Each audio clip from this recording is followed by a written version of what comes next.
my channel, TomKat Stitchery.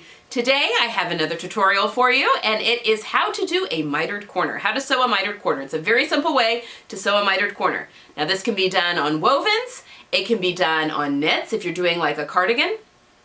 I would just serge the edges first before you do it for knits because you're not going to have a lining. So any place you have a corner, vents, like again, edges of jackets, edges of cardigans, any place that you want a nice mitered corner, this technique always works, and it doesn't matter if your hem and your side, if the two sides that you're folding into, they don't have to be the same width. You can have any width, it works for anything. So we are doing it today on, there it is right there, on the vent of the sew along that we're doing for B6641. That I'm in the middle of doing right now. So if you are following along with the sew along, you have done day 3 or part 3 of the sew along. You can go ahead and do your mitered corner.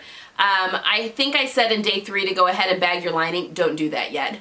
That tutorial is coming to you on Friday, but hold off on that until you've watched part 4 because there's actually one step in part 4 that you need to do before you can actually bag the lining. It's just the way the timing fell, and I was trying to like divide up the video like somewhat equally, but without leaving it at an odd spot. So anyway, sorry about that. But I hope you find this tutorial helpful, and leave me any questions if you have them. Don't forget to hit that subscribe button if you haven't already, and give me a thumbs up if you like to see these kind of tutorials, because that does help me plan things for the future.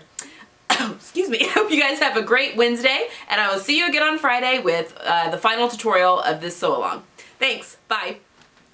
Okay, so we're gonna do a mitered corner. Now, I am going to be doing this on the vent of a jacket, but this can literally be done anywhere. If you want to do it with knits, with wovens, it can be done on any corner that you want to do a miter. So I'm actually showing you on the vent of the jacket. We're working on a sew along right now, B6641. So that is the jacket that I'm showing this to you. You have 2 parts to your vent here. We've already stitched across the top in an earlier step. So you have the overlap, if this were on the right side, the underlap goes like this. We are not going to bother with this at all. This just gets sewn to the lining later. So we're going to pull that out of the way. So this is the overlap. This is the piece that from the right side is on top of your vent. And we want to make this corner mitered. So clearly we already have it pressed. We have our vent pulled back and pressed the correct allowance. And again, this doesn't have to match with your hem allowance. The width does not have to match. It can be any width. That's the beauty of this tutorial. So what we're going to do, our hem allowance on this jacket is 1.5 inches. So I am going to fold up my hem allowance by 1.5 inches, and I'm going to measure that to make sure. A little long there. Okay, there we are. 1.5 inches. And I'm just going to give it a good press. Lots of steam because I want the creases. So my next step, right here in this corner where these two meet, I'm going to clip into those just a little bit. I'd also like to note, if you were doing this on something that was knit and it wasn't going to be lined, you could go ahead and serge your edges beforehand, but these are raw because this will all be lined. So, did that work? Having issues with this, yeah, fabric actually clipping because it's so bulky. Okay, so now we have a clip here and a clip here. It's right where those two meet. So this is where it gets super simple. So now we're going to unfold our hem allowance and unfold our vent, and we're going to flip it to the right side, and you can see our pressed lines right here and right here.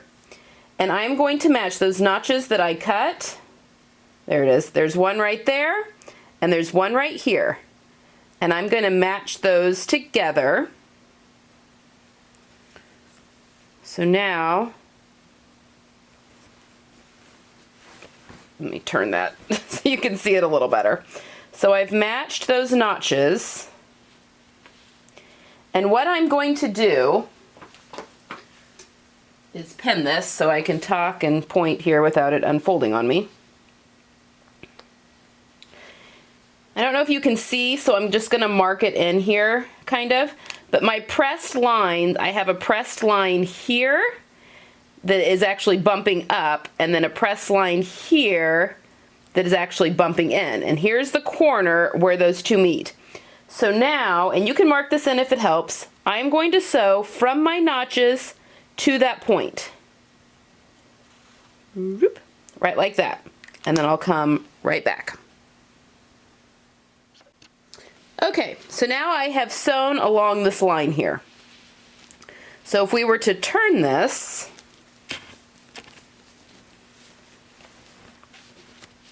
you would see we have a gorgeous mitered corner there. There's the vent and there's my hem. Beautiful.